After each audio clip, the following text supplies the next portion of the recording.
ആദ്യമായി നമ്മുടെ കേരളത്തിലെ രഞ്ജിത നായർക്ക് ആദരാഞ്ജലികൾ അർപ്പിച്ചുകൊണ്ട് തുടങ്ങട്ടെ. ഏറ്റവും വലിയ ഇന്ത്യയിൽ നടന്നിട്ടുള്ള ഏറ്റവും വലിയ രണ്ടാമത്തെ വിമാന ദുരന്തമാണ് അഹമ്മദാബാദിൽ നടന്നത്.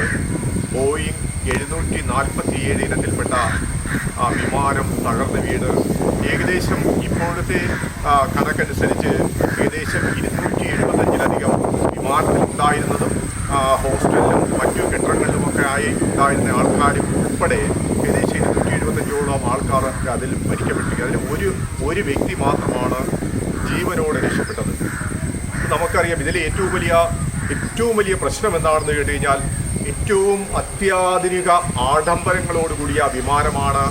സാധാരണ ഒരു വിമാനം പുറപ്പെടുന്നതിന് മുമ്പ് 40ഓളം ചെക്കിങ്ങുകൾ അത് കഴിഞ്ഞതിന് ശേഷമാണ് വിമാനം ടേക്ക് ഓഫ് ചെയ്യുന്നത്. അപ്പോൾ എല്ലാ ചെക്കിങ്ങുകളിലും സുരക്ഷിതം എന്ന് കണ്ടു കഴിഞ്ഞാൽ മാത്രമേ വിമാനം അത് പറന്നുയരുവാൻ വിമാനത്തിന് അനുമതി നൽകുള്ളൂ. അപ്പോൾ സർവത്ര സന്നാഹങ്ങളും സർവത്ര ചെക്കപ്പുകളും അതിനകത്ത് എല്ലാം ഇതായിരുന്നു. അപ്പോൾ എന്നിട്ട് എന്ത് സംഭവിച്ചു എന്ന് കേട്ട് കഴിഞ്ഞാൽ ഇപ്പോഴും അതിൻ്റെ ഏറ്റവും വലിയ ദുരൂഹതകൾ നീക്കണമെങ്കിൽ അതിൻ്റെ ബ്ലാക്ക് ബോക്സ് കിട്ടിയിട്ടുണ്ട്. ബ്ലാക്ക് ബോക്സ് എന്ന് പറയുമ്പോൾ നമ്മൾ വിചാരിക്കുന്നത് അതിൻ്റെ ബ്ലാക്ക് ബോക്സിൻ്റെ നിറം ബ്ലാക്ക് അല്ല, ഓറഞ്ച് കളറാണ്. അതിൻ്റെ പേരാണ് ബ്ലാക്ക് ബോക്സ് എന്നാണ്.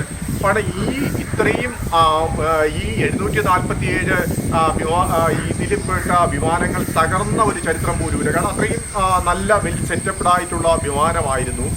ഇപ്പോൾ അതിൻ്റെ നടത്തിപ്പ് ടാറ്റ കമ്പനിയുടേതാണ്. അപ്പോൾ എന്ത് സംഭവിച്ചു എന്നുള്ളത് വിശദമായി കാരണം വെച്ച് കഴിഞ്ഞാൽ നമ്മുടെ അവസാനം അതായത് ഈ വിമാനം പറന്നുയർന്ന് 2 മിനിറ്റിനകം സാധാരണ 1 മിനിറ്റിൽ തന്നെ ഏകദേശം 2500 അടി ഉയരത്തിൽ പറക്കാൻ ശേഷിയുള്ളതാണ്. അപ്പോൾ എന്തായാലും അതൊന്നും ആയിരുന്നില്ല.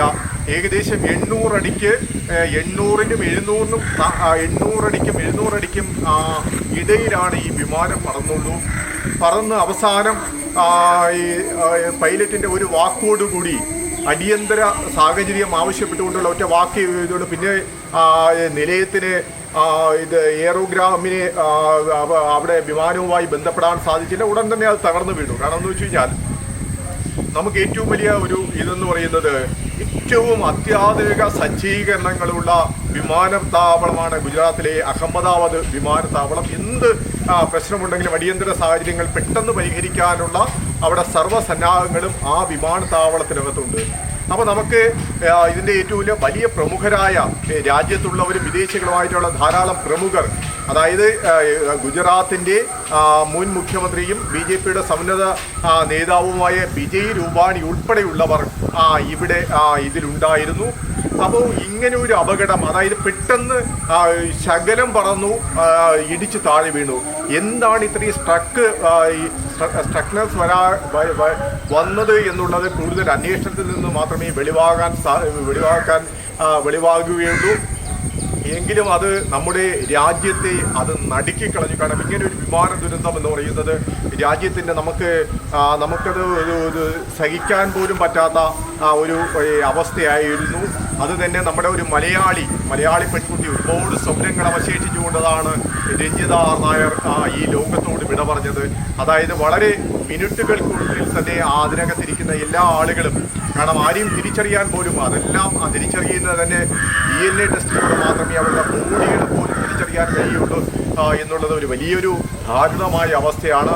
എന്തായാലും ഈ ദാരുണമായ അവസ്ഥകൾക്ക് എന്ത് സംഭവിച്ചു എന്നുള്ളത് ഇനി തുടർ അന്വേഷണങ്ങളിലൂടെ മാത്രമേ മനസ്സിലാക്കാൻ സാധിക്കുകയുള്ളൂ.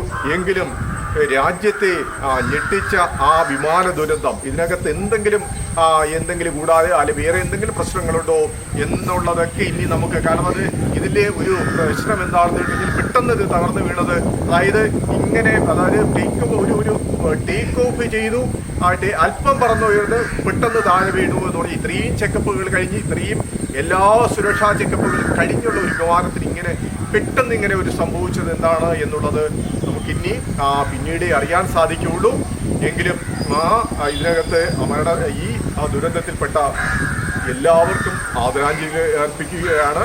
അതോടൊപ്പം രക്ഷപ്പെട്ട ഒരാൾ ഐസിൻ്റെ ഒരു മഹാത്ഭുതം എന്ന് പറയാം, ഒരു മിറക്കിൾ എന്ന് പറയാം. അതിനകത്തിൽ നിന്ന് തെറിച്ചു വീണ ഒരാളാണ് കുമാർ വിശ്വാസ്. ഒരു വ്യക്തി മാത്രമാണ് ഇതിനകത്ത് രക്ഷപ്പെട്ടു വന്നത്. എന്തായാലും ഇനി ഒരിക്കലും ലോകത്ത് ഒരിടത്തും ഒരു ദുരന്തവും ഉണ്ടാകാതിരിക്കട്ടെ എന്ന് നമുക്ക് പ്രത്യാശിക്കാം.